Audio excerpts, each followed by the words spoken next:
Sejam todos bem-vindos aí o canal Bíblia Aberta. Hoje nós vamos estar tratando aqui do texto de Lucas, capítulo 16, dos versos 19 a 31, que trata do rico e do Lázaro.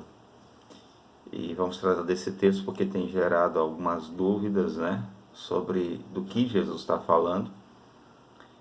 E o ponto primeiro para a gente entender esses versos, nós vamos começar com o texto de Marcos, capítulo 4, versos 33 e 34. Marcos, capítulo 4, versos 33 e 34. Diz assim: com muitas parábolas semelhantes, Jesus lhes expunha a palavra, conforme o permitia a capacidade dos ouvintes, e sem parábolas não lhes falava. Tudo, porém, explicava em particular aos seus próprios discípulos. Então, Jesus tinha o costume de usar parábolas, e nada do que ele ensinava, segundo o texto de Marcos, ele o fazia sem usar parábolas. E depois ele explicava em particular melhor o sentido para os discípulos, Agora, o que é uma parábola? É você expor um pensamento de forma figurada, de uma forma, que as pessoas consigam entender melhor o que você quer transmitir, não o conteúdo teológico em si, mas o sentido, daquele pensamento. Então você pega algo que a pessoa conhece para explicar algo que ela não conhece, Isso é parábola. Agora, por que Jesus usava muitas parábolas? Há um livro chamado Parábolas de Jesus, que analisa as parábolas de Jesus. Na página 22 diz assim: em linguagem figurada, Jesus vestia a verdade de tão penetrante caráter que, se as mesmas fossem apresentadas como acusações diretas, as pessoas não dariam ouvido às suas palavras e teriam dado fim rápido ao seu ministério. Então, Jesus, o que ele falava, o que ele pregava, eram acusações aos fariseus, aos escribas, e se tivesse sido dito de maneira não figurada, ele teria sido crucificado antes da hora, antes de chegar o momento certo. Então as parábolas permitiram que a sua mensagem fosse pregada, e depois da sua morte, essas parábolas foram melhor compreendidas por todos que ouviram, e essa mensagem ficou na mente das pessoas. Lógico que talvez não entenderam com exatidão, na sua totalidade, no momento da pregação, Mas a visão de Jesus era a longo prazo, era a semente que ele estava plantando, Um exemplo de parábola clássica na Bíblia é o caso também de Davi e Natã, Que Natã, ele usa uma parábola para poder repreender Davi do seu pecado. E se ele não tivesse usado uma parábola, corria o risco de ser morto por Davi, o principal homem da época.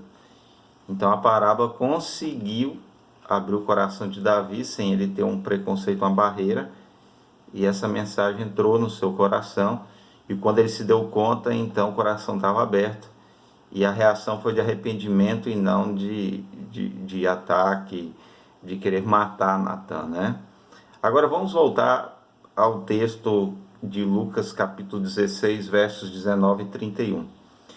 Há duas maneiras de você interpretar esse texto. A primeira, considerando que é uma história real, que os elementos dessa história são reais. A segunda maneira é que é uma parábola. E como uma parábola é uma história figurada, possivelmente que Jesus ouviu na época, e ele contou essa história para transmitir uma mensagem, para tratar de um assunto especificamente. Vamos analisar como uma história real. Vamos primeiramente ver como se fosse realmente uma história real. Primeiro ponto que a gente tem que analisar aqui em Lucas capítulo 16, que o rico se perde simplesmente porque ele é rico. Vamos ler aqui alguns trechos aqui, né, da parábola, né, para nós entendermos melhor. Deixa eu abrir aqui em Lucas, capítulo 16, verso 19 a 31, né? Aí no verso 19 fala do rico, não diz o nome, né? E diz que ele e o Lázaro ele ficava ali tentando comer as migalhas que o rico deixava, era um mendigo, né? E quando eles morreram, né? O mendigo morreu, ele foi levado pelos anjos para o seio de Abraão, e o rico também morreu, foi sepultado. E lá ele foi para o inferno e ficou lá sob tormentos. Então você vê que o rico, pegando aqui um texto, que quando o rico ele começa a clamar, como o Lázaro foi para o seio de Abraão, ele começa a clamar que para o próprio Abraão, porque ele está sofrendo demais ali naquela circunstância que ele está no inferno, né? E aí Abraão, no verso 25, diz assim: disse porém Abraão, filho, lembra-te de que recebeste os teus bens em tua vida, e Lázaro igualmente os males. Agora, porém, aqui ele está consolado, tu em tormentos. Então você vê que o rico, ele vai para o inferno simplesmente porque ele é rico, né? E nós temos vários casos de homens na Bíblia que foram ricos e não foram para o inferno e se salvaram. Nós temos o próprio Abraão, Jó, Salomão, e sabemos que a riqueza, por ser um mal que leva muitos à perdição, mas não é um ponto de perdição, né, por a pessoa ser rica, mas é que o motivo da perdição é simplesmente porque é rico, né? Então isso aqui foge totalmente da justificação pela fé, né? E é até estranho isso aqui dentro da teologia bíblica, né? Agora, o mendigo ele vai se salvar porque simplesmente ele é pobre. Então ele é pobre, ele sofreu muito, então ele merece a salvação, uma recompensa do seu sofrimento enquanto em terra. Agora a gente pega lá Salmo 37, verso 25, lá diz, né, o salmista, que ele jamais viu um justo mendigar o pão. Então ele diz que o justo, o salvo, na verdade, ele é mantido por Deus. Então faz um contraponto aqui a questão do pobre, né? Que o mendigo, então, ele se salvou por ser pobre, mas o salmista está dizendo que os salvos, os justos, ele nunca mendiga o seu pão, né? Então não dá para encaixar essa ideia dentro da visão bíblica, novamente, de salvação e do cuidado de Deus para com os seus filhos, né? Agora, os justos, ou melhor dizendo, né, os salvos, eles vão para o seio de Abraão, né? Se eles vão para o seio de Abraão, para onde foram aqueles que morreram antes de Abraão e foram salvos? Como o próprio Adão, como Noé, para onde que eles foram, né? Agora, um outro detalhe é que alguém no céu consegue, né, falar com quem está no inferno, né? Então, o verso 23 diz assim, ó, no inferno, estando em tormentos, o rico levantou os olhos e viu ao longe Abraão e Lázaro no seu seio. Então, no verso 24, o rico clamando diz, Pai Abraão, tem misericórdia de mim e manda Lázaro que molhe em água a ponta do dedo e me refresque com a língua, porque estou atormentado nesta chama. Então, quem está lá no inferno consegue ver quem está lá no céu. Ou seja, isso não é real, isso não faz sentido. E ainda consegue falar com quem está lá no céu, né, lá do inferno, né? E ele aqui ainda pede que molhe o dedo, né? Ele disse assim, ó, manda Lázaro que molhe o dedo. Então, se Lázaro, quando morreu, foi para o céu, que seria o seio de Abraão, ou um outro local, não tem como a gente entender isso aqui de maneira precisa, está dizendo que se Lázaro molhasse o dedo na água, ele conseguiria primeiro matar a sede, de Lázaro, do rico que está lá no fogo sendo queimado. Como que molhar o dedo, pôr na língua, vai refrescar alguém que está no meio de chamas? Né? Então a alma também tem dedo aqui. Então, se for interpretado de maneira literal, eles foram para um lugar e o corpo ficou na sepultura, então a alma deles foram. Então a alma que tem dedo, ela tem sede, essa alma, ela tem necessidades físicas. Isso aqui são a linguagem de um corpo humano, físico, e não de uma alma. A alma não tem necessidade de fome, não tem um dedo físico para ser molhado, né? Então também não faz sentido. O outro ponto aqui é que Abraão assume o lugar de Deus. Abraão, ele está se colocando no lugar de Deus e determinando quem é salvo e quem é perdido. Então, isso não podemos aceitar essa ideia, né? Agora vamos entender que isso fosse uma interpretação, uma parábola. E lógico que a interpretação seria figurada, são símbolos ou figuras que têm uma mensagem. Então vamos interpretar dessa forma, como se fosse uma parábola. O primeiro ponto aqui é o seguinte: quando eu uso uma parábola, não quer dizer que eu estou concordando com as figuras que eu estou usando. Vou dar um exemplo aqui para você. Eu gosto de usar em algumas mensagens a ideia é uma parábola, uma mini parábola da mãe Luz, da sua filha Luz, que a filha queria muito conhecer as trevas, por ser luz nunca tinha visto as trevas, insistiu tanto a mãe falou: olha, vai naquela direção ali então que você vai ver as trevas. E a Luz filha foi, rodou, não achou as trevas, voltou até a mãe. Aí a mãe diz: e aí, achou as trevas?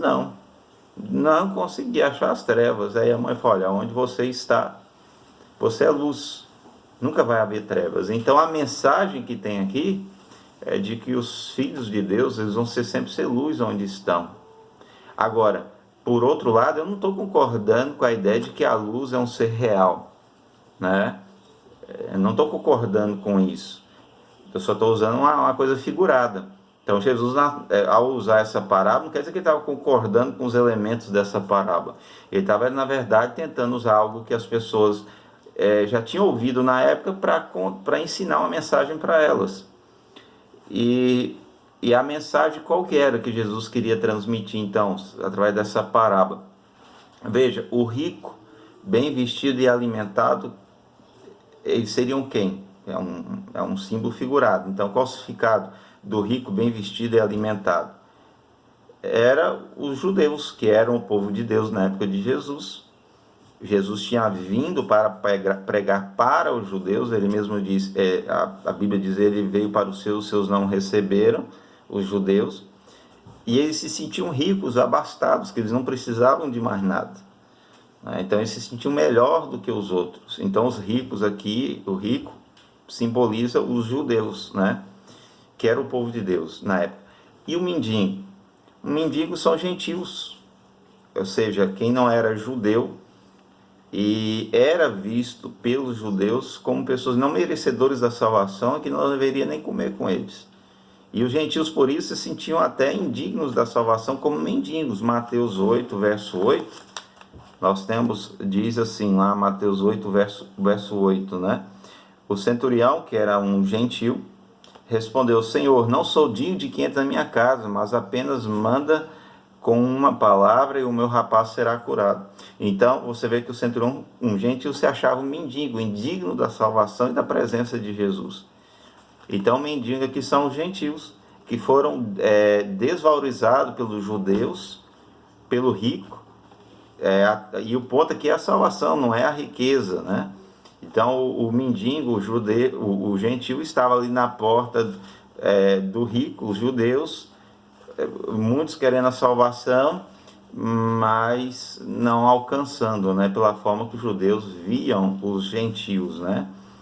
E a grande lição que Jesus queria transmitir isso vai mudar.